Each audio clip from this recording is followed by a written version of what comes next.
Today's event provides us with an excellent opportunity to assess the progress made so far. We are here to celebrate the milestones we have achieved, identify improvement areas, and forge new paths for enhancing the e-citizen experience.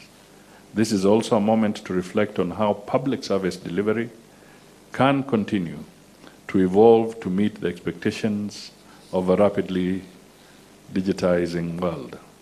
We aspired to build a system that prioritizes integrity over corruption, efficiency over waste, and inclusivity over exclusion. Ladies and gentlemen, I proudly stand before you today to declare, and I am confident you can all attest, that e-citizen has delivered on this promise.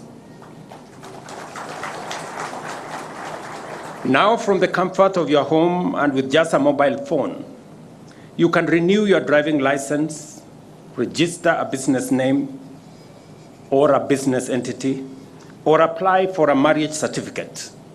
Tasks that once took weeks of travel, paperwork, and endless follow-ups, often at great expense.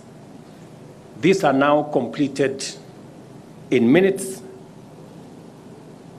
sometimes in just a day.